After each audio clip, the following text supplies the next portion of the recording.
So we're just, like I said, we're a little bit earlier, so we're just going to give it a few minutes to keep to go. All right, here we go. So what's going on? What's going on? How's everybody doing?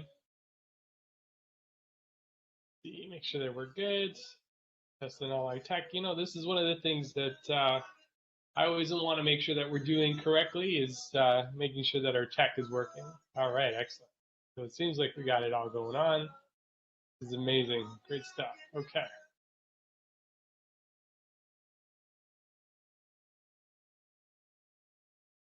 All right. Just get this stopped just for a second while we wait for people to join us. Hey, everybody, my name is John, and I'm so excited to be here with all of you today. We got a little bit of music in the background just to get us going.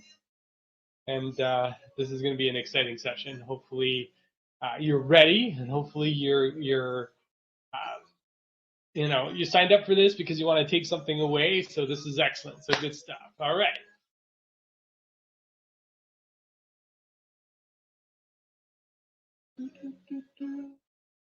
Usually I have my co-host Connell on this with me. Not here today, but that's okay. Uh, this is really around making sure that I give you the information, making sure that you walk away with some value that's really going to help you succeed in the job search. And when it comes to informational interviews, this is an incredibly important part of the job search today. So we'll just give this a second. We've got another 3 minutes. One of the things I want to talk about is just job search in general. One of the things that's happening right now is something called the Great Resignation. And what it means is people are leaving their jobs more than normal. Typically, in a given year, pre-COVID, 10% of people would leave their jobs. But what's happening this year is that people between 30 and 35% of people are going to be leaving their roles, which is going to create a lot of opportunities. And this is why more than ever, informational interviews are going to be the things that set you up. Hey, Toy. Welcome, and welcome to the webinar. To the workshop where we're going to be talking about informational sessions. So this is going to be great. Seems a couple of people are just having some tech issues. We'll just give them a second. All right. Welcome. Just let me know where you're coming in from. I'd love to just to know where you're coming in from, just to share some insights with me. I think I'm pronouncing it right. I think it's Toy. Just let me know where you're from. I'd love to hear, where you're dialing in or connecting from. One of the things I'm always interested in learning is just where people are from in and around the world. So we'll give that a second just to get it going. If you can hear me, just let me know audio is okay. Put it in the chat. Yeah. Winnipeg. Oh, nice. We've got Canada here, so this is amazing. I love it. Audio is okay. Thank you for confirming that. Appreciate it. All right. So this is good. So how's your day today? How are you doing? I'm guessing you're in a slightly different time zone. I think Winnipeg is Central Time, so for you it's almost 11 o'clock. Is that correct, Toy?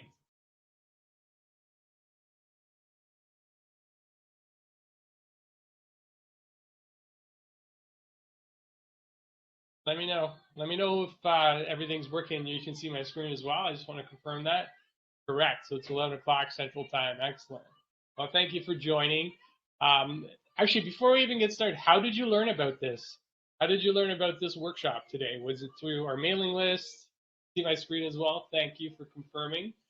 Did you learn about this workshop through our mailing list? Did you learn it through our mailer, through LinkedIn? I'd love to just get your feedback on how you learned about this particular workshop today.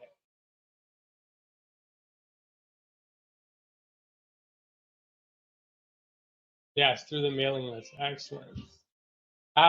So actually, it's just you and I right now. So are you actively looking for work? Are you currently in the job search process today? The yes or no in the chat would be great. Yeah, so yes. And what kind of work are you looking for? Are you looking for something in the IT field, health field? What's the industry that you're looking for?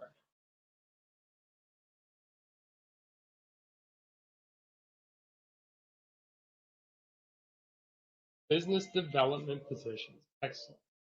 And have you been doing this for a while, or are you getting into this and you're just looking now? Um, you've been at this. How long have you been at your job search for? Sorry, I'm asking so many questions, but it's really so I can understand where I can add value, and that's the goal for today's workshop, is to make sure that you walk away with some really great value that's going to help you in your job search.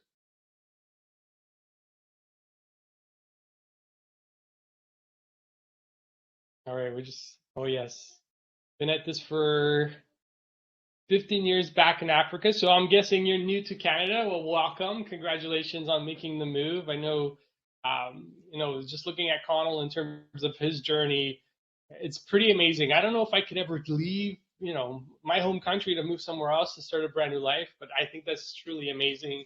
And kudos to you for taking that on and making that move and shift. 2 years now. Excellent. All right. So give me a second.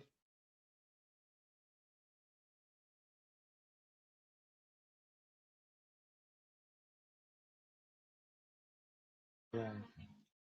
Gonna turn this off so we can get focused and we can get ready. Well, welcome. And 2 years you've been looking. So is it 2 years that you've been looking for work, or 2 years that you've been in Canada already? If you could just drop that in the chat, that would be great. And hello to the other folks that have joined us today. Welcome. Hey, Joy, Satish, and I don't know how to pronounce the third name, so I'm not going to even attempt, because the last thing I want to do is just mess that up. But welcome, and welcome to our webinar today. We just lost somebody, oh yes. But that's okay, we're going to get started. We are officially kicking off on how to conduct a successful informational interview.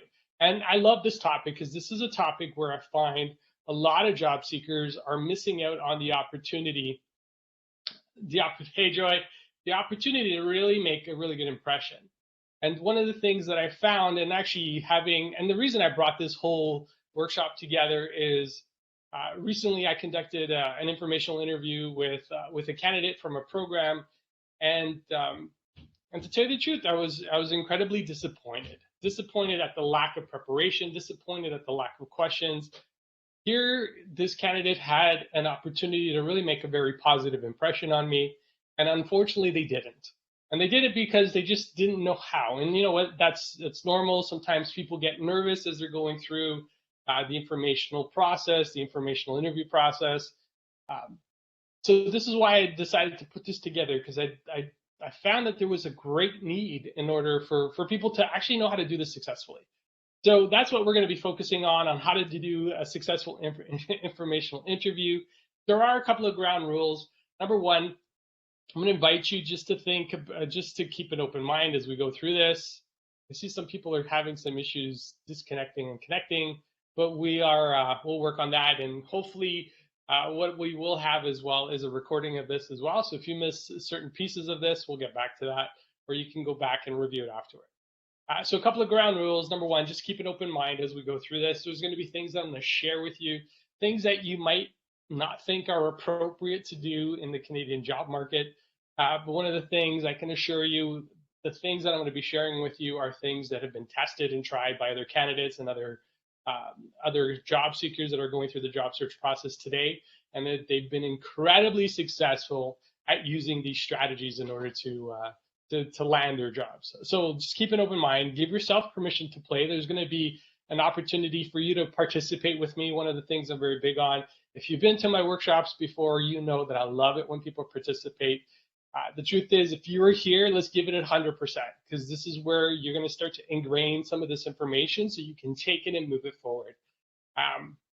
The other thing is, this is a conversation, so let's talk. And I'm gonna ask you some questions. I'm gonna look for engagement.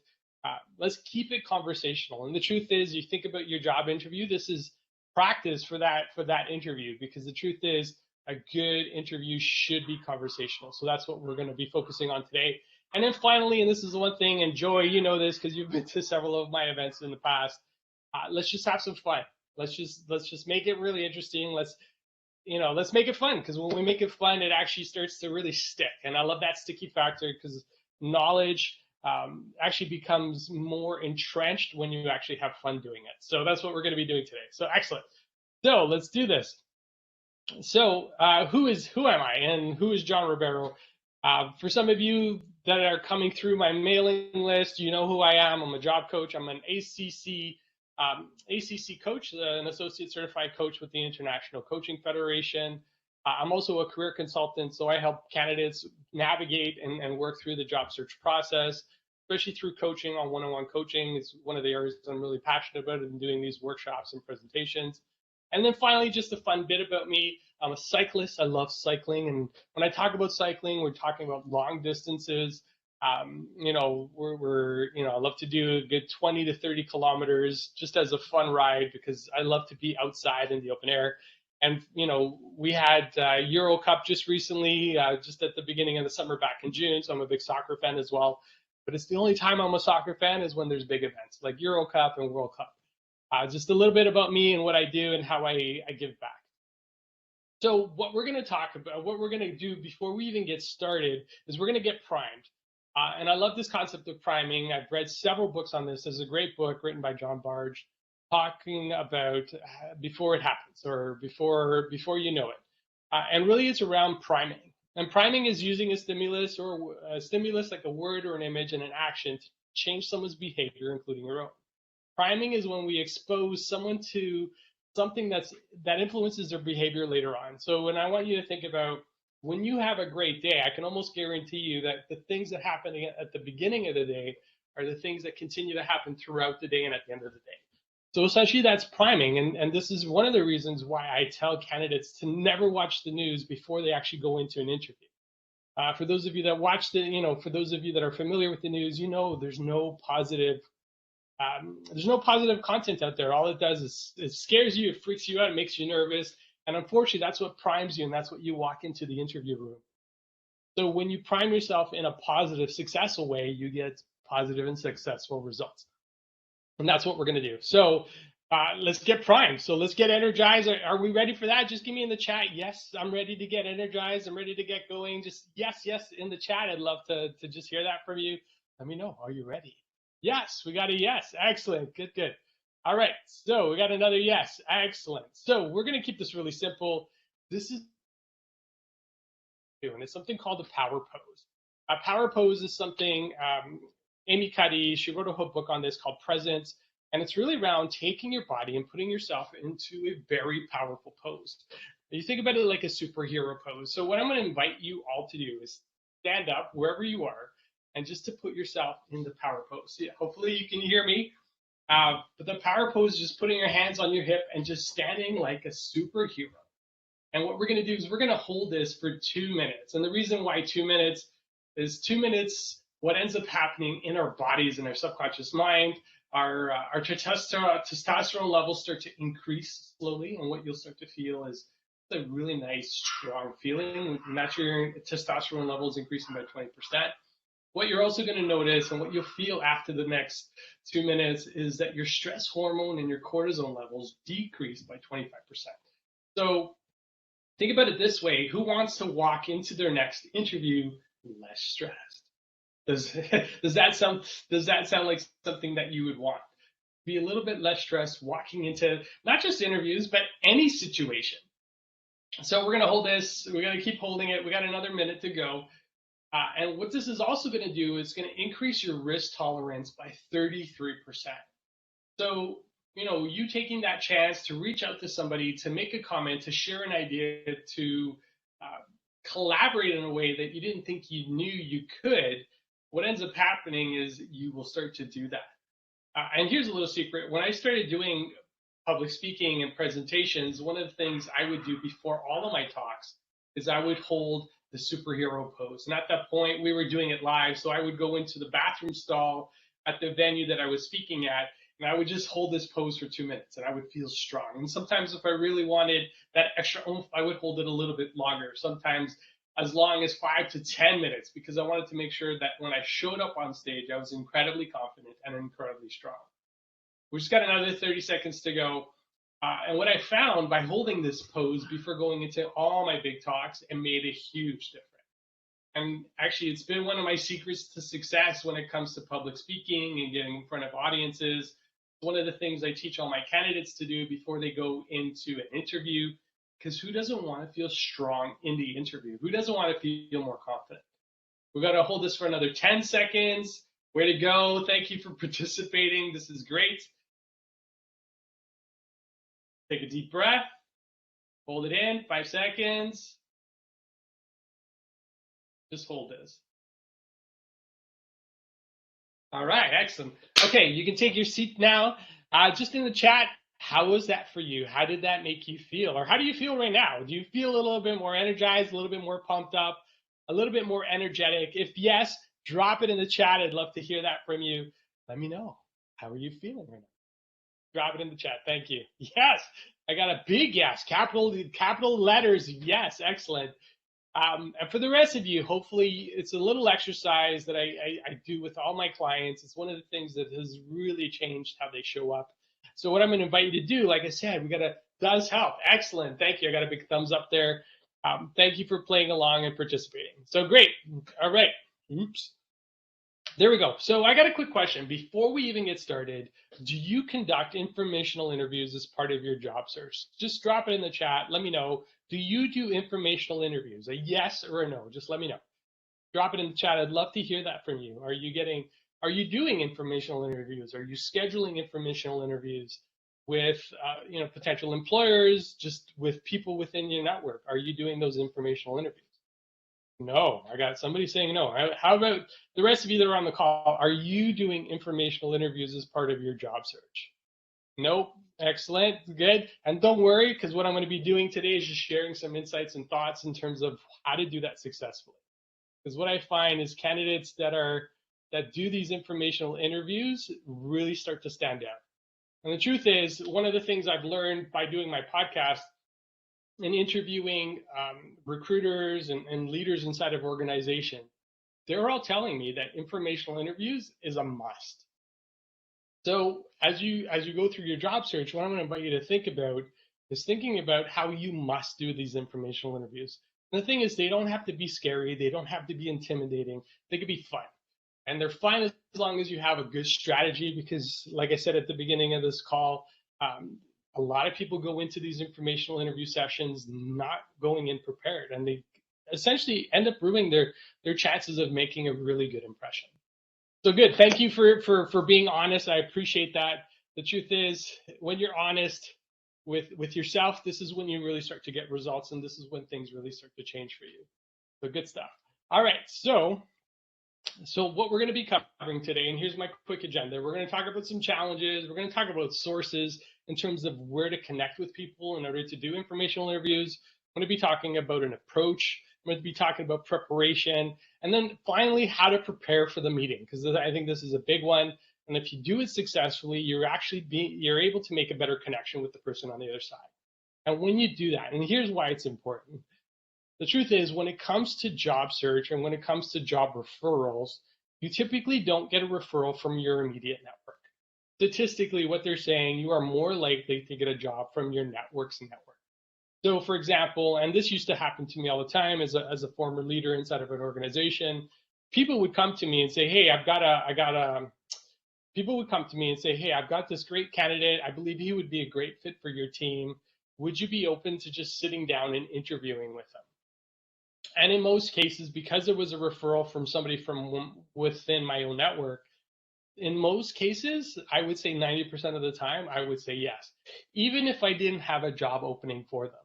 And the reason I would interview them is just to let myself know, is this a potentially good candidate for the next time an opportunity shows up? And, I would say out of 10 times, out of doing 10 of those, I would normally take three or four of those people would end up working on my team, because I interviewed them well in advance, and then I got to know them. They built a relationship with me, and when the time came for an opportunity, they were the person that was on top of my mind. So this is why it's important to do these informational sessions, because these are the things that really get you into the mind of the hiring manager, and you want to be in the mind of your immediate network so they can share you out with other people within their own network. And typically that's how it's going to work. All right, so here's the challenge. Today, when it comes to your job search, the question a lot of candidates will ask is, can I just keep applying online for more jobs? So what I'm hearing from recruiters, what I'm hearing from hiring managers, is that way of looking for work today just doesn't work.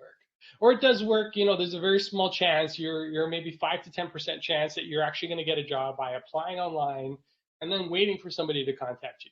The truth is, if you want to increase your chances of getting your next job, you have to be proactive. You have to be engaging. You have to be on top of it. You have to be the person reaching out. Yes, you can keep applying for jobs online, but for those of you that are in the job search process today, how many responses do you get from your online job applications? Just drop it in the chat. Are you getting 1, 2 out of every job that you apply for? Are you getting a response? Just let me know in the chat, a yes or a no. Are you getting responses from when you're posting to job boards online? Whether it's LinkedIn, it's Indeed, it's Monster Jobs. Are you? Very few. So that's really good. Thank you, Joy, for sharing that. So you are getting some responses. What about the other people on the call? Are you getting responses when you apply to jobs online? Drop it in the chat. Let me know. I'd love to hear from you. Toys saying few. There's a few of them. So you think about it this way. What about the other participants that are online? Are you getting responses from your job applications online? Are people responding back to you? If yes, just drop it in the line, drop it in the chat. Yes. If not, don't worry about it, because what I do know and what I keep hearing from my candidates is they're not necessarily getting responses. People are not getting back to them. And the truth is, you can try this approach and continue to do this approach, but what I found is people who just do the online job application process, if they end up getting interviews, the process is typically longer. And when I talk about longer, it's typically 6 to 9 months from what I've seen from the candidates that I've been working with, just by doing this approach. The truth is, if you want to shorten that process, if you want to shrink down how quickly you get into your next role, the informational interview is one of the ways to do that, because this is what they're telling me that is incredibly important to do. So yeah, you can keep applying for jobs online, but it doesn't necessarily mean that you're going to get into that job soon. And the truth is, when people use the informational session or informational interview approach, typically, in what I've seen, in less than 3 months, they're in a role.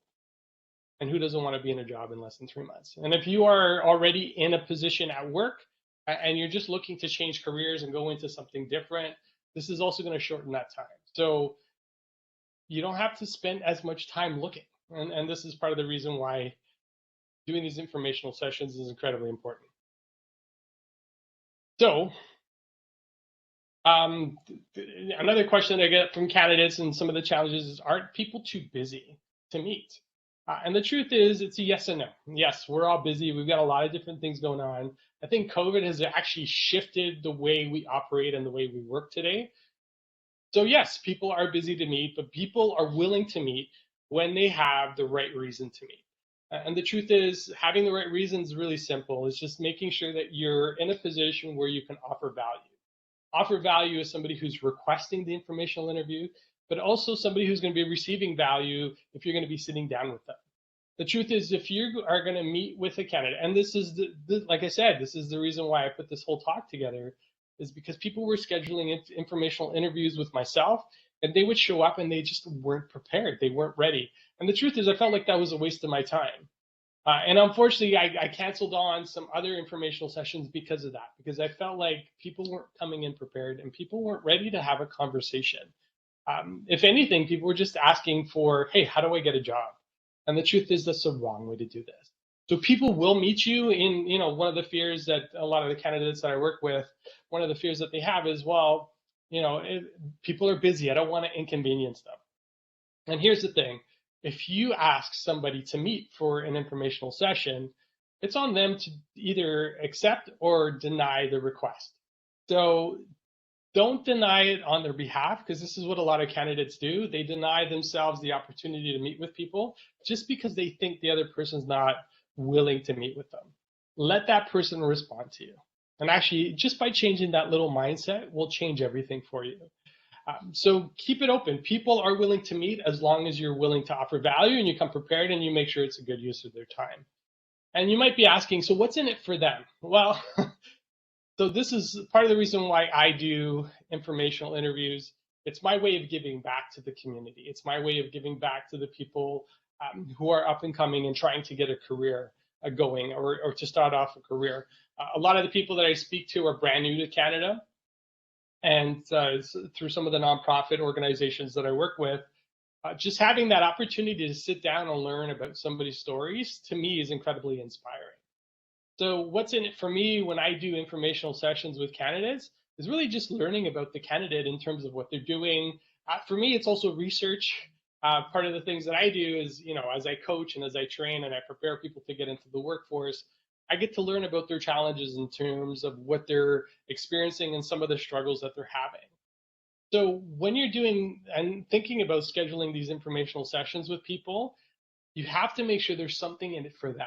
What are they going to take away? And sometimes just giving that person an opportunity to speak about themselves is enough for them. It's an opportunity for them to share a little bit of their experience, a little bit of their background with the candidates that they're speaking to.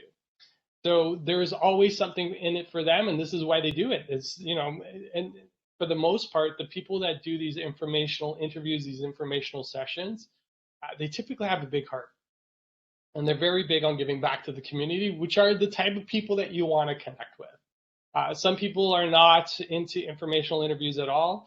And what I found, if you reach out to 10 people, you might get 7 that respond with a yes and 3 that respond with a no. Typically, that's what I've seen. But the 7, those are the 7 that you really want to connect with. And those are the 7 that you want to build a meaningful relationship, because those are the 7 that might be able to get you into a role because they can refer you to somebody else. So there's always something in it for them, as long as you make it worth their time. And this is what I want to share with you to make sure you get the most out of it. You might be also asking, well, I've got 500 plus connections on LinkedIn.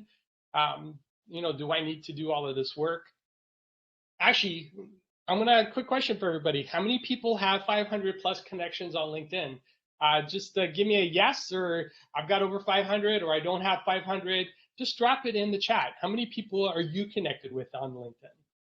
If you know off the top of your head. Yes. So somebody's saying they got well over 500 connections. Somebody's saying they have very few connections. Yes, they got over 500 connections. So here's my question. Of all the connections that you have, how many people are you actively engaging with? 1, 2, 3, 10, 15. How many are you actively engaging with? Give me a number. Just drop it in the chat. How many people are you actively engaging with?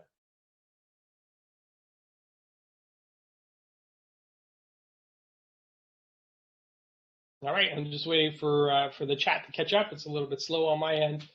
How many people are you actively engaging with? Is it 1, 2, 3? Are you on LinkedIn a lot? 5 to 6. Somebody's saying 5 to 6. Thank you for sharing that. What about everybody else? How many people are you actively engaging with? About 10. Excellent. So, it's a very small number. So having a big number of connections doesn't mean anything. It's definitely a way to build up your influence. It's a way of growing your brand. Personally, I think I've got over 5,000 connections. But the truth is, if I were to think about how many people I'm actively engaging with, I could probably count them on one hand. 5 to 10 people is typically the number of people I actively engage with. And those are the people I'm actively building relationships with. So there's this rule of thumb, and there's a British anthropologist named Robin Dunbar, and he's famous for discovering that people can realistically only maintain connections or relationships with 150 people. And that's, over a long period of time. There's somebody that I interviewed for my podcast a while ago named Sultan Akif, and he says, he doesn't have more than 50 people that he's actively engaging with. And the reason he does that is because he said, I can't have a good quality relationship if I'm not actively engaging with. He's got a pretty interesting approach when it comes to relationship building. And he says, my goal is to build relationships for 5 to 10 years. If I think that I can't have a relationship with you in 5 years, I'm just not going to waste my time and try to spend time trying to engage you and connect with you. My goal is always to build out for the future. And as active job seekers, if you're looking to make a change and transition in your career, one of the things I'm going to invite you to think about is think about the long term. not about a single connection. It's not about a single request. It's not about a singles, kind of like walking into your favorite store and only buying one thing and never going back. You want to think about it as a process where you're continually learning, continually engaging, and continually connecting. And this is where it's incredibly important. And some of you are here today because of that. You found that there's enough value in terms of what we've been giving out to you that you decided to join us today. And that's what it's all about. It's all about offering that value, being consistent, and being connected. So think about that. You don't necessarily need 500 connections. You just need a good, 5 to 10. Ideally, when it comes to if you're an active job seeker, the one thing you typically want to have is around 25 good connections. And I'll talk about that a little bit later.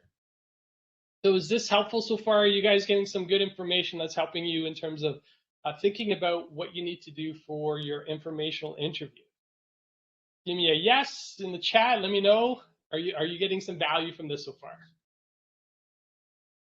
Good. I see a couple of yeses, so thank you for that. All right. So some of you might be wondering, so where do I find people to connect with? Is anybody interested in knowing where to connect with people, how to find sources of connections? Yeah, we got somebody saying sure. Well, first off, and this is the one thing I do personally, the things that I'm teaching you today are the things that I do for my podcast. This is how I bring in my guests. So I start with the people I know, start with referrals, start with people within your own network. Some of you said you have well over 500 connections. Some of you said you don't, and that's okay. But start with the people that you know. And typically the people closest to you are the people that you can start connecting with. And I'll show you an example of what it might look like when you're reaching out to that person to ask for a referral. One of the things I do personally when I am looking for guests for my podcast is I'll interview past podcast guests and I'll ask them, say, is there anybody within your network that you think would be a good fit? As a job seeker, one of the things I recommend is just asking the person, hey, I'm trying to learn a little bit more about the industry. I'm new to the country, or I'm thinking about doing a career change and getting into a different role.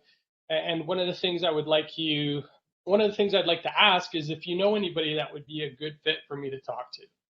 And really, that's it. It's a really simple conversation. You go to your referral, you go to somebody within your own network, people that you work with today, or friends that you have already, and you just ask them, is there anybody that you feel I can connect with that can help me do some research on this particular field or this particular industry? Because I'm thinking about making a shift and a change, and I just want to learn some more information. And just by doing a very simple, casual type of email to that person, if you do it in a way that's not asking for a job and just you're doing it from a research perspective, I can almost guarantee you that the people that you are actively engaged with, the people within your own network, are going to say, sure, I know somebody that would be perfect for you in terms of what you're looking for. Let me connect you with them. And that's just one way of doing it. Connecting. If I know one person on this particular call is part of Toastmasters. You can go within your Toastmaster group and say, hey, I'm thinking about getting into the project management field. Do you know anybody that would be a great person to talk to regarding that industry? Something as simple as that. So start with the people you know. That's the first source that, the first, and in Sales 101, one of the things they talk about is start with the people you know and then expand out from there. So referrals are number one. Number two is targeting specific companies. So companies that you are interested in working for. One of my clients was recently looking for a job in IT inside of the financial sector. So what that client started to do is they started to reach out to people within those organizations. And it was very targeted because they knew that they wanted to work for either one of the big four. So Scotia, RBC, CIBC, or BMO are the four big banks here in Canada. And they wanted to target them specifically. So what they started doing is they started looking for people inside of those organizations.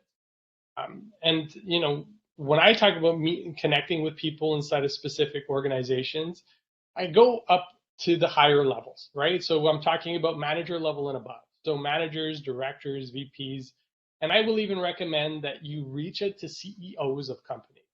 One of my clients had an opportunity to do that. They thought, I'm going to email the CEO of this company that I'm really interested in working with.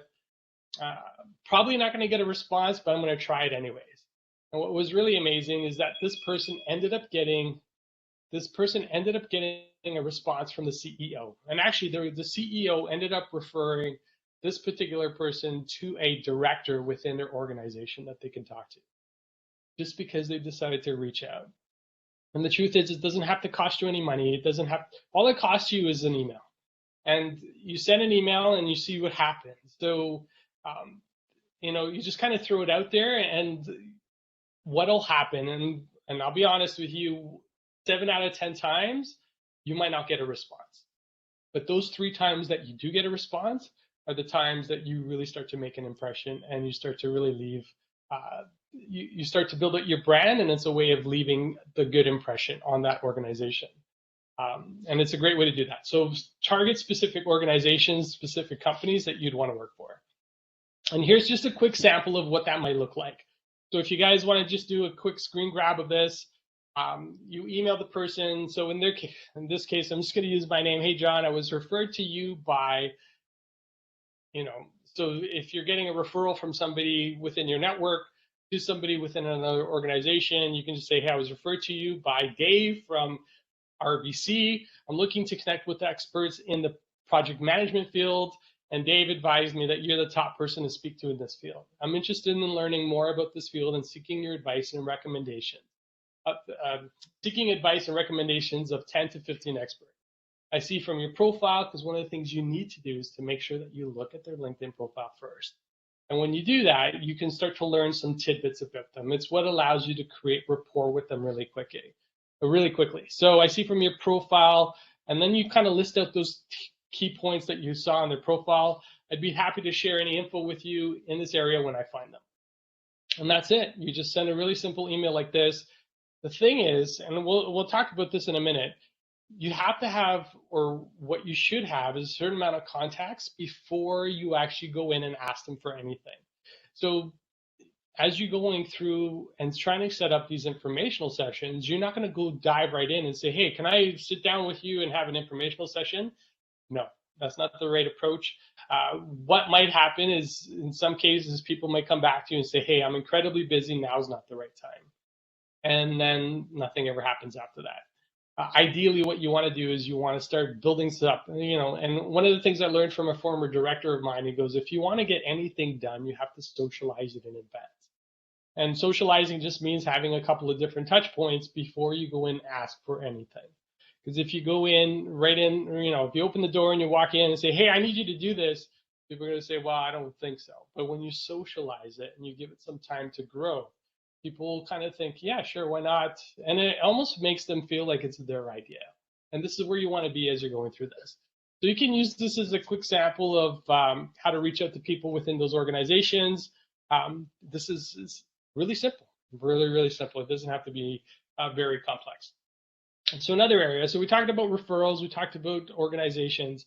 The next area I want to talk about is just associations.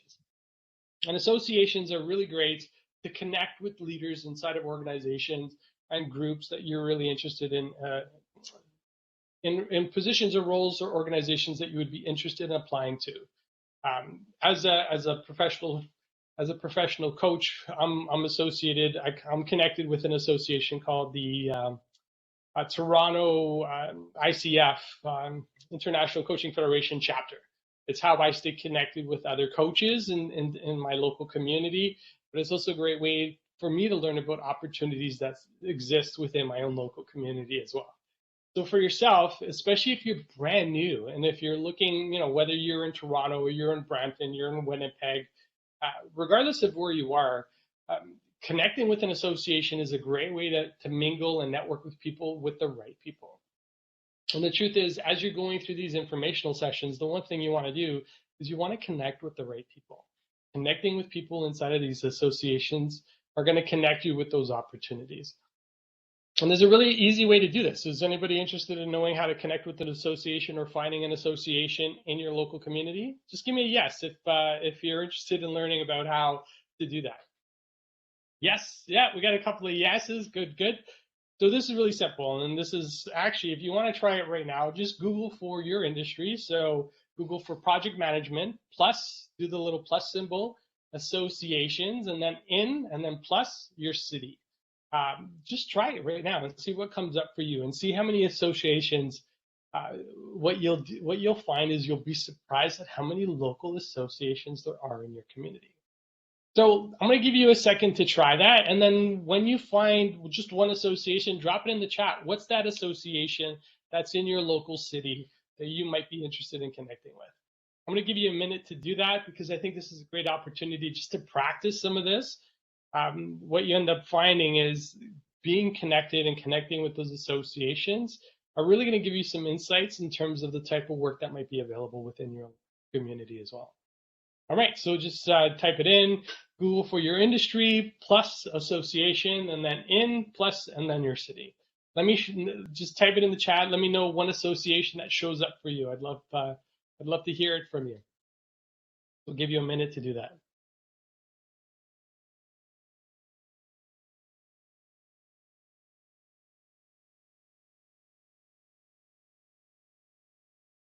I feel like I need some hold music exercise.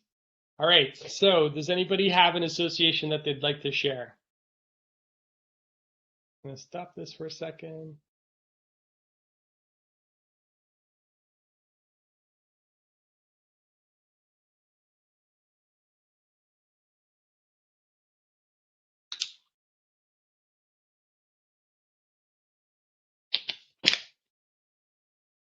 Sorry, I was just getting a drink of water. Is there an association that's come up for you in your local city? Just drop it in the chat. Let me know. Okay, great. I see somebody's putting in project managers. Excellent. Membership chapters. Toronto chapter. Thank you for sharing that, Joy. Anybody else? Are you finding an association? Chartered Institute of Management. Excellent. Thank you. What about the other folks that are on the call? Is there an association that shows up for you? Because what you're going to end up doing once you have the name of these associations, you're going to start to go into the associations and look at people that are listed within the association. Typically, with every association, most associations will have a board of directors. So people who pretty much run the sessions and meetings if they do regular meetings, and those are the people that you want to connect with. For the longest time, I was part of the Canadian Association of Professional Speakers, called CAPS. And it was a great way just to connect with other speakers and other leaders that are making a really, really positive impact in the community that I live in and that I serve. So, what I'm going to invite you to do as part of your homework is just take this away and try to find associations within your own local community, and then start making those informational introductions of yourself to them. All right, so good. Thank you for sharing that, everybody, and thank you for playing along. Like I said, when you participate and you play along, this is where things really start to stick. This is good.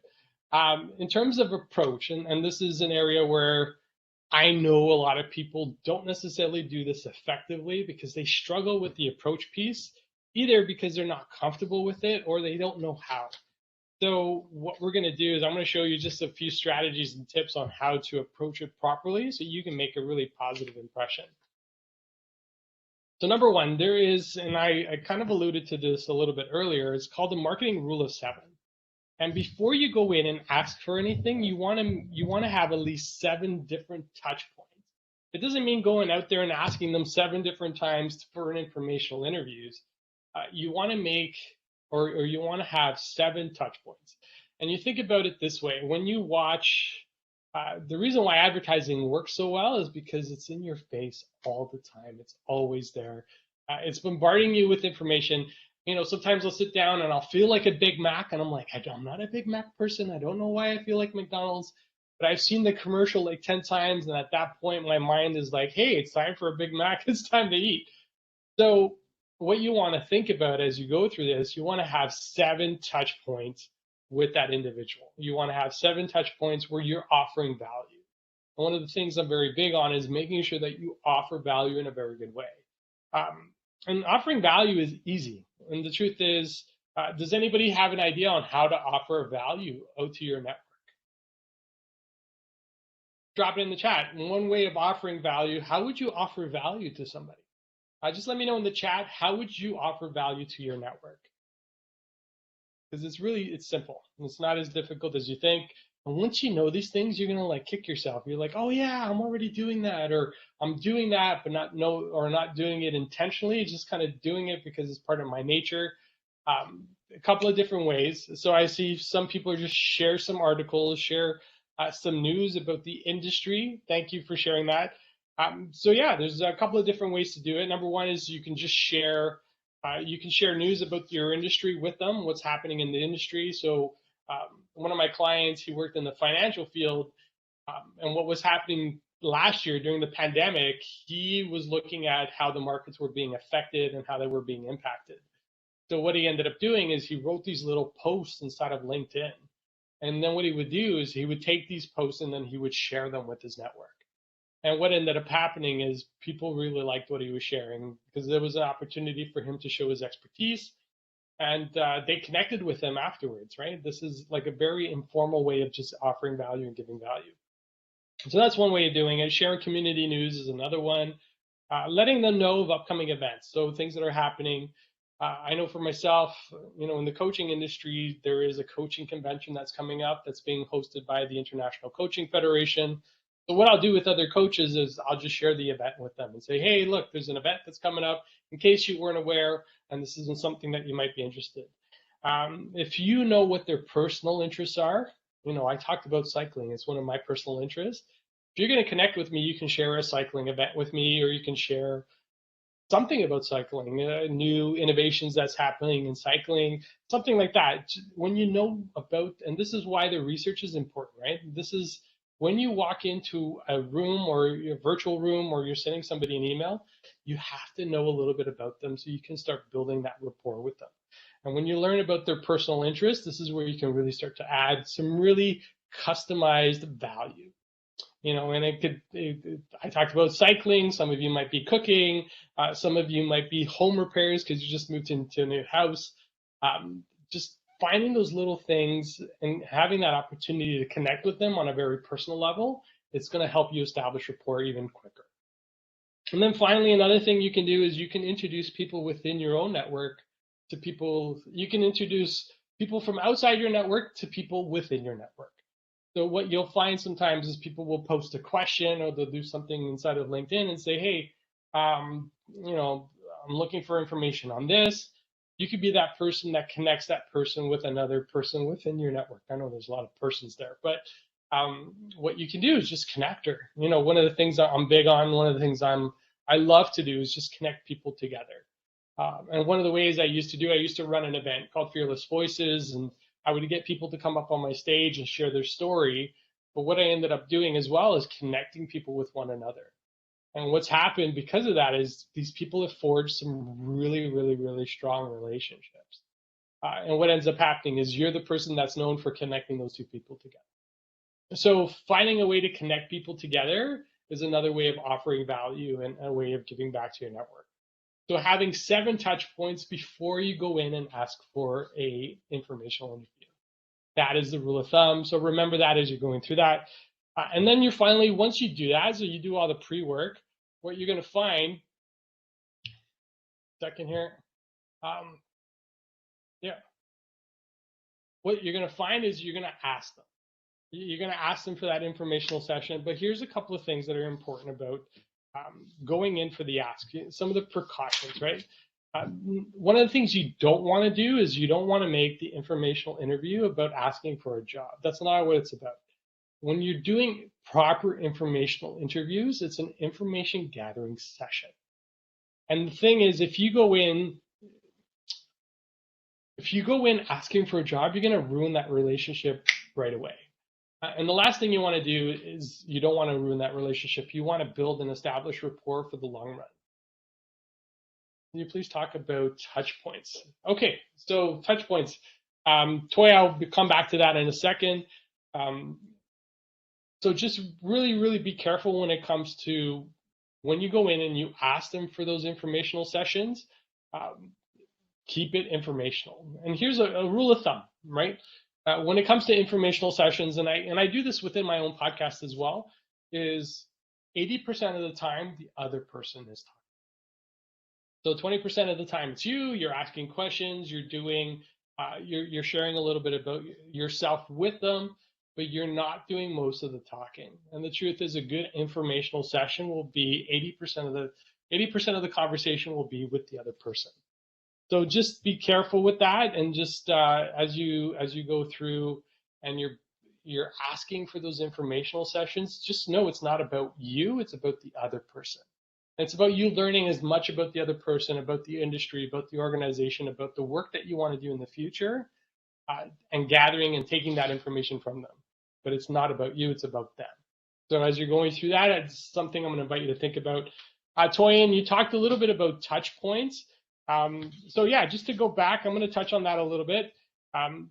In order to make touch points with the people within your network, so if you're reaching to your own referrals, you're looking at people inside of organizations, a touch point is just making a connection. So it could be a message. If you think about it like email, it could just be seven email messages that you send to that person. And what you'll find is sometimes you don't get a response right away. And what I find with a lot of people that go through this informational process, they send one email and then they're like, oh, nobody responded, so they kind of give up on the whole thing. The truth is, and what I've seen is, you will most likely have to send at least 2 to 3 messages before you even get a response. But within those messages, you want to make sure there's some really good content where you're offering value of some sort. Like I said, you can share content about the industry, you can share content about the organization itself, doing a quick little Google search on a company, say for example, Rogers, and you want to connect with somebody inside of Rogers, say, hey, you know what, I saw this really great article on Rogers and what you guys are doing for the community. I thought I would just share it with you since you work with Rogers today, in case you didn't know. The truth is, a lot of people that work inside of organizations don't even know what their organizations are doing out in the community. So sharing that information is going to do one of two things. It's going to inform them, or it's going to reinforce what they already know about their company. So that's one way of just, making touch points, just sending emails. If you have the opportunity to call them and say, hey, I found this really great resource. I just want to share this with you. I don't need anything from you. I just wanted to share this information. You might have a way to make it useful for yourself, so I just wanted to share it. So that's another way to do it. But typically, the way you're going to do it as a job seeker today is you're going to do it through LinkedIn. You're just going to share messages or share posts, or you're going to send an email. And if you have their email address, you can send it to them directly. Does that help? Does that answer your question, Toy? Just want to make sure that I got it right. Just put it in the chat, yes or no, or I want a little bit more clarity. Yes. Okay. Excellent. Good stuff. Thank you. And this is what I meant. This is a conversation. So if there is something where you want clarity, let me know, and I'll go in and I'll dive in a little bit. Okay. So good. You're welcome.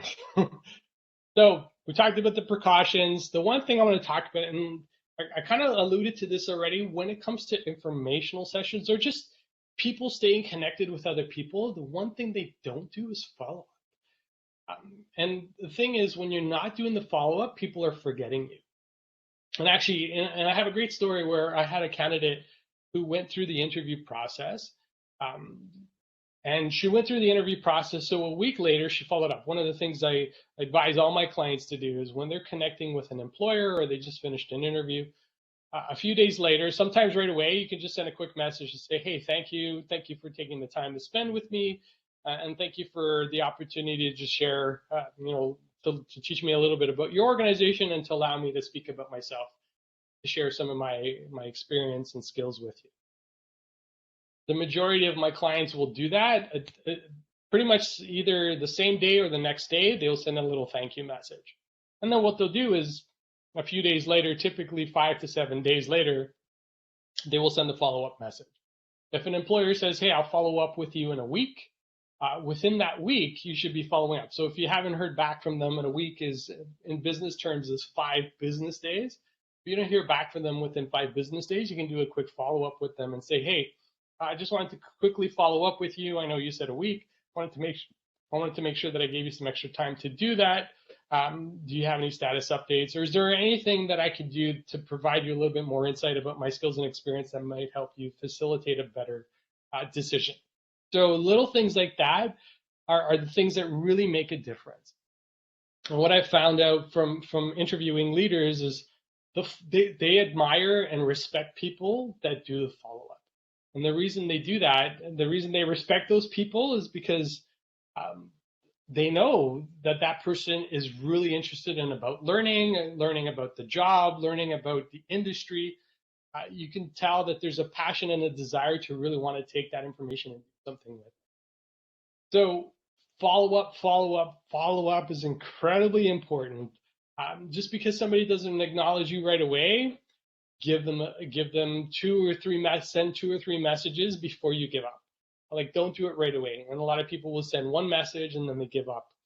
The truth is, you might have to do up to 7 messages, and people might say, okay, finally I'll respond back to this person because they've been so persistent.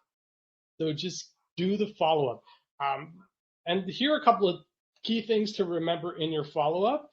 Acknowledge that they're busy, reestablish why you want to connect with them, and then remind them of timing. So if you are going to ask for an informational session, the one thing I always recommend is requesting 15 to 20 minutes max.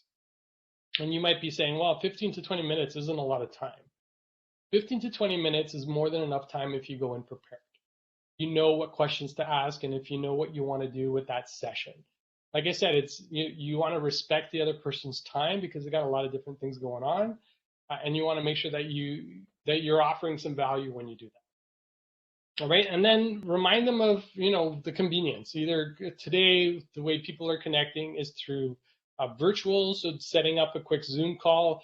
For those of you that aren't familiar with Zoom, get familiar with Zoom. You can actually have free half-hour. Actually, if it's just 2 people, you can have unlimited time in terms of conversation, but you can set up free Zoom calls. So I would strongly suggest that everybody set up a Zoom call, a Zoom account for themselves, just to be able to have conversations with people. Or you can use Google Call or one of those other free services. I like Zoom because there's a lot of automated features that I love in there in terms of reminders and all that other stuff. So it's a great way to when you're following up to make sure that you include that. So I talked about this already. So here's a quick example of what that might look like, just a follow-up message. Hey, John, I'm following up on my last request to meet up. I realize you're super busy. Dave spoke really highly of you, and it sounds like your advice and expertise can help me reach my goals. We can do it over coffee, lunch, on me, of course, or in and around your office or over the phone, whichever is more convenient for you. I'm setting up a timer, 20 minutes, nothing more, hoping to hear from you, Connell. So this is just a sample message that a lot of our clients have used. So if you want to do a quick snapshot of this, a screen grab, this is a message. When you're struggling to get a response from somebody, this is a quick little follow-up message that you could use to connect with them. All right. Hopefully everybody has that. We're going to keep moving on. Okay, so 20 minutes. So anytime, and I touched on this a little bit already, the 20 minutes is all you need. 15 to 20 minutes. Typically, I do 15 to 20, depending on the people that I'm talking to. And the rule of thumb is people will find 20 minutes within their calendar to meet with you. And you think about it, what's 20 minutes, right? It's the time it takes for you to go make a coffee if you're at home, or if you're at Starbucks, sometimes 20 minutes is longer than it takes to get a coffee. 20 minutes goes really quickly, and 20 minutes is more than enough time to get what you need. And what I find, and actually, I'll share a quick story. There was a mentor that I met with years ago, and it was the first time I was meeting this person for an informational interview. I do them as well. And I scheduled 15 minutes with that person. That's it. And what I found is by going in, being prepared, and really having a good opportunity to share and learn from them, that 15-minute conversation ended up becoming an hour-and-a-half conversation. And this is what I mean. So when you do that like when you're prepared going into these sessions, this is when you're making the most out of that conversation. And some people will only do 15 minutes or 20 minutes, and then they'll cut it off. But they'll say, hey, follow up with me again. I'd love to just continue this conversation at another time. So 20 minutes is more than enough time to really get all the information you need. You just have to make sure that you're going in prepared. And so we're going to talk about this. I know we're getting to end of time. I'm going to make sure that I give you this information. Like I said, you can always come back and watch the replay. But preparation is key. So you have to know in advance what your goal is. What do you want to get out of this? What do you want to get out of this informational session with the person that you're meeting? What are you trying to accomplish? One of the things I talked about is making the interview about them. 80% of the talking should be them. So this is you just asking some really good questions just to learn about them. Make them feel like that you're taking this meeting seriously. A lot of people show up to these informational sessions and they're not prepared, and it gives you the impression that they're not serious about their job search because they don't come prepared. So you want to make sure that you do that in advance. Ask the question and then just listen.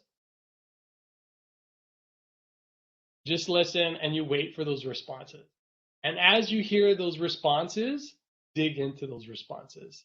A rule of thumb, one of the things I learned years ago in a course is just treat that person like they are the most interesting person in the world. And you want to learn everything that you can about them in the time that you have with them. So just make it that your goal to learn about this person, to get to know them really well. And then every once in a while, throw a few compliments in, but be genuine and sincere.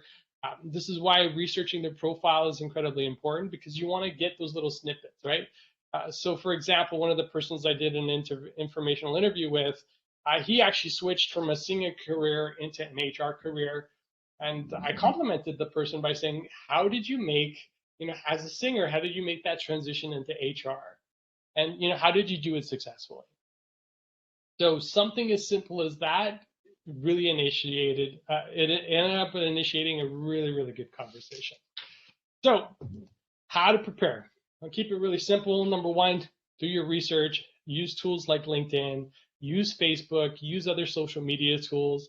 Sometimes, depending on the level that a person's at within an organization, they might have article written up about them. So just put their name into a Google search and search them.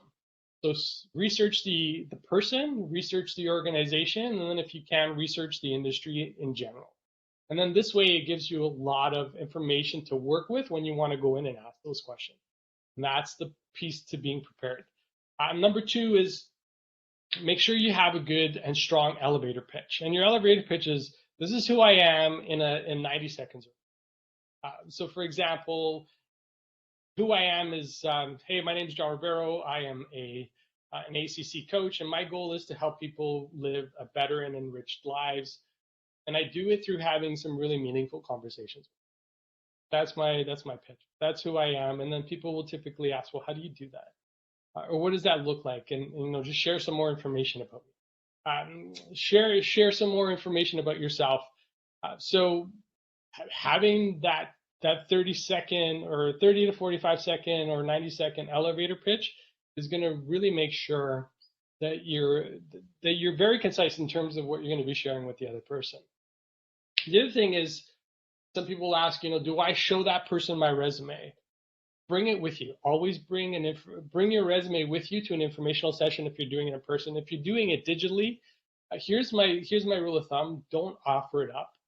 But if somebody says, hey, do you have a resume that I can take a look at? I'd love to just provide you some input and some feedback on it. Could you share it with me?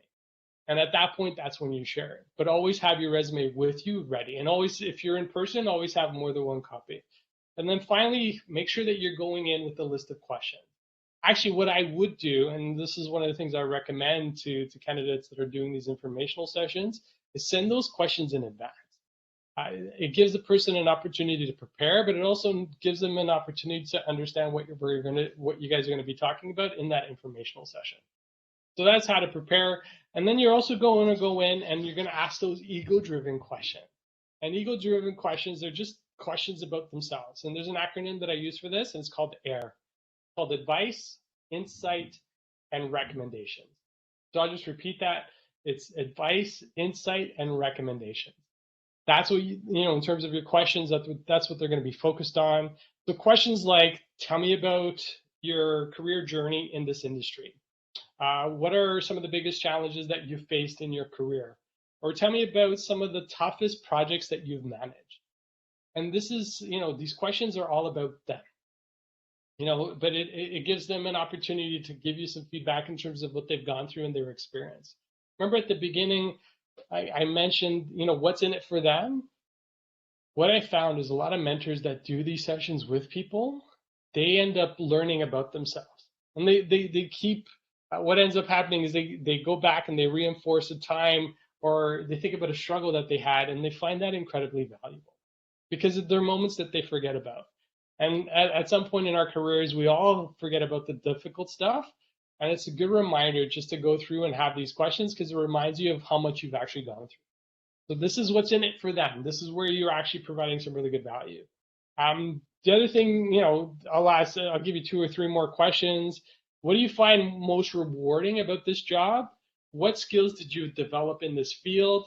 And how do you handle work culture in this industry? Those are just a couple of questions in terms of questions that you can ask that are ego-driven questions. It's all about them. Like I said, they do 80% of the talking, 20% is just you asking questions, and then just listen. And this is where people are going to feel really good. I don't know if you've ever been to a networking event and where you just asked a slew of questions, and at the end of the conversation, people say, "Oh my gosh, you're such a great listener." Yeah, because it's just ask questions. So it's an easy way to build rapport and to get over the nerves because you don't have to share anything. All you have to do is just ask questions. So that is one way to really build rapport and build relationship with them. Okay, so when it comes to the meeting, I promise only another 2-3 minutes and then we'll get there.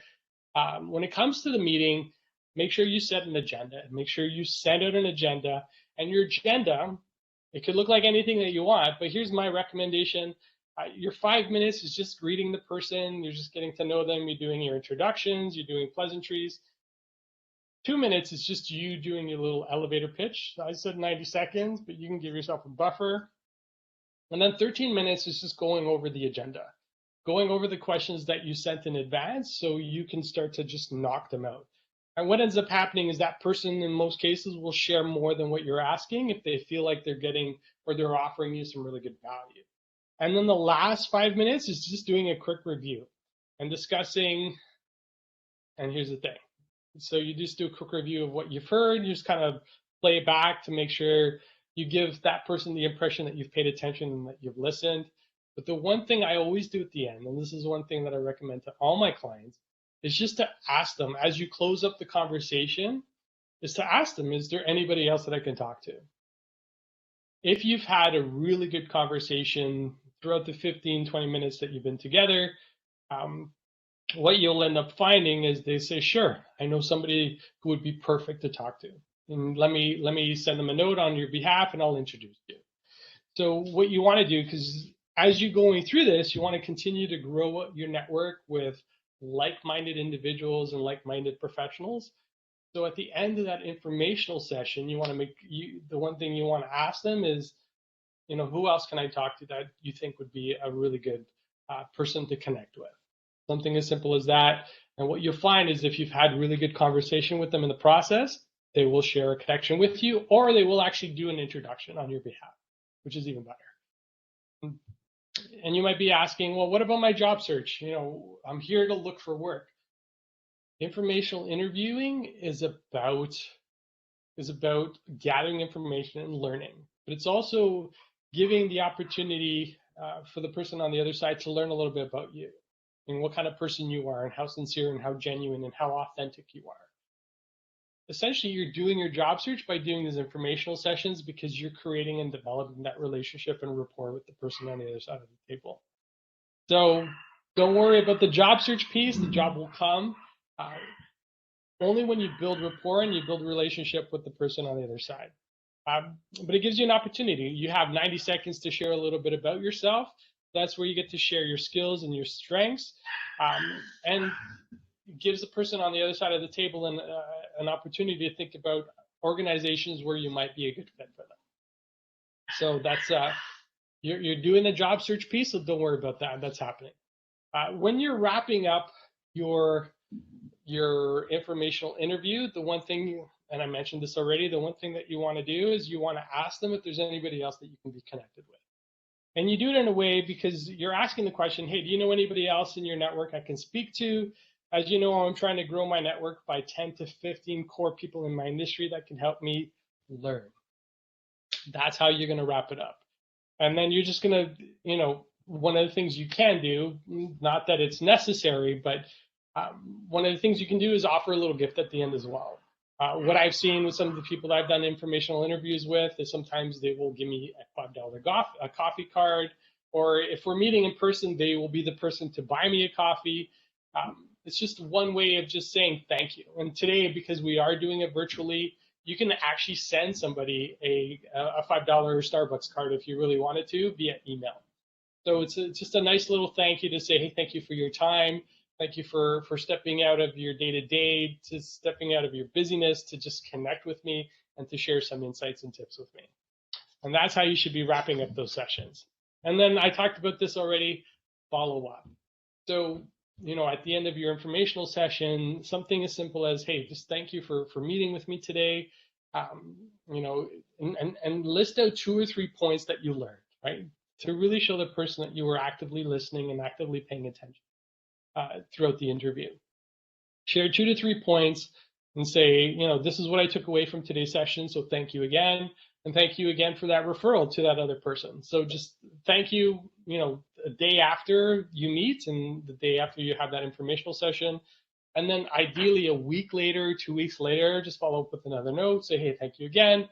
Some of the things that you recommended, I've started to implement, because what you want to show the person on the other side is you're taking their advice and you're doing something with it. This is as somebody who does informational sessions, I love hearing that back from the people that I've connected with. To me, it feels incredibly rewarding because I've shared something and they've taken it and they've implemented it and done something with it. And that's when you start to build, oh yeah, you know what, this person actually is genuine. This person's sincere about taking what I'm sharing and implementing. So a week later, 2 weeks later, and then ideally from there, you think about the right cadence that might work for you, and then just build out the relationship over time. So it could be every 2 weeks, every 3 weeks, whatever you feel is right. Just continue to do those regular follow-ups. That's going to make a big difference. All right. So here's some homework. If you guys want to just do a quick screen grab. Somebody asked me a question. Sorry, thank you for that. And I missed this. Thanks a lot. What do you think about taking notes during such meetings? Here's my recommendation.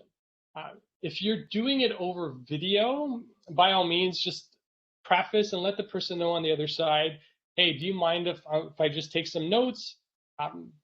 Because I want to make sure that I'm grabbing all the information that I can. What I do, and this is just I'm sharing from my own personal experience, I will let them know that that's what I'm doing. And in 100% of the cases, they'll say, sure, no problem, take all the notes that you want. But just say, hey, let them know that you're going to take notes. This way, when you're not looking at the screen, they know what you're looking at. It's not you doing something else. It's you taking notes. So just let them know in advance that you're doing that. Hopefully that answers your question, Toy. But yeah, just let them know, and then in most cases, it's okay. So here's some homework for you if you're interested. Some next steps. Make a list of target companies.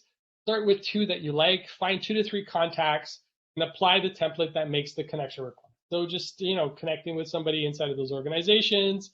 Say, hey, you know what? I'm just looking to get some more information about the industry, some more information about your organization. I'd love to connect with you. And then start providing the rule of 7. So sending 7 pieces of valuable content over to that person. And then request a coffee meeting or a virtual coffee session or an informational session. Remember, 20 minutes with an agenda. If you don't hear back, follow up, right? And if you get this far and get a positive response, I'm sure you'll be motivated to do the rest. So here's something that you can take away. My goal is always to make sure that you walk away with something that you can implement and use right away. So here's a little exercise. So as we go through this, we pretty much wrapped up in terms of content, but what's the one thing you're going to implement today as part of your job search? If you could just drop it in the chat, what's the one thing that you heard or one thing that you saw? What's the one thing that you're going to take and implement today? If you just drop that in the chat, that would be great.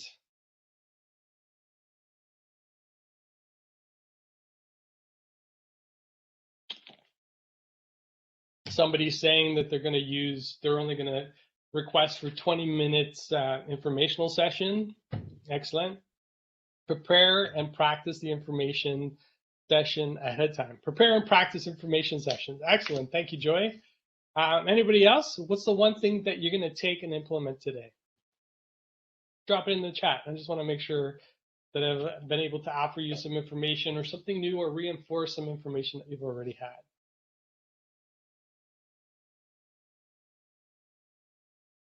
I'll be using the AIR approach. Yes, thank you for that. In another hour. Good. So that's awesome. Good stuff. Love it. Just for those of you that were new to the AIR approach, let me just grab my notes here. Sorry about that. AIR is advice, insights, and recommendations. Advice, insights, and recommendations. Excellent. Good stuff. So thank you for everybody for sharing that feedback with me. So just a quick question. Did you receive value? Did you receive value from today's session? Give me a yes, or give me a maybe, or maybe a no, but let me know. Did you receive value from today's session? Yes. So I got a resounding yes, capital letters. Excellent. Thank you. Good, good, good, good. So would you be interested in learning more about the job search process if I were to offer more information? Give me a yes. If you are, just give me a yes in the chat. Would you be interested in learning more about the job search process? Yes, yes, yes. Excellent. Okay, good. So what I do, guys, and I'm just going to share this with you. It's up to you whether or not you pursue this. But one of the things that we do have is a mini course on resumes and LinkedIn. It's a $47 course, but what it does, it prepares you for when you go into these interview sessions. One of the things I talked about is having your resume ready. The other thing is having a LinkedIn profile, because ideally what's going to happen is when you request these informational sessions, people are going to look at that. So if you are interested and would like to just to learn a little bit more about that, what I've done is I've included a link in the chat where you can just get more information and just click on that, and you can learn more about that course. I'm not going to spend too much time here. I'm going to leave it up to you, but you can click on Get Access Now and just take a look and just learn how that course might be able to help you. The other thing, what I will have, and I'll follow up with an email today, I'm going to be running another workshop like this next week, where I'm going to be talking about 5 trends that are affecting job seekers today and how to conquer them. The one thing that I do know is today's market is incredibly interesting when it comes to job search. And this is just one way. Informational interviews, just one way of doing it. And what I'm going to be sharing next week are some tips and strategies on how to navigate today's specific job search outside of informational sessions, which is just one strategy, just to learn more about how to be successful in today's job market. So I'll share that with everybody via email. So just keep an eye open for that. And I just want to say a big thank you to everybody for jumping in today and for joining me on your lunch hour just to learn about informational interviews. It's been incredibly insightful just to learn from all of you and just to get some of that, just to get that energy back from all of you. So with that, I'm going to wish everybody a wonderful Wednesday. I got a couple of thank yous. Thank you for being here today and for participating. I'm going to wish everybody a great one. And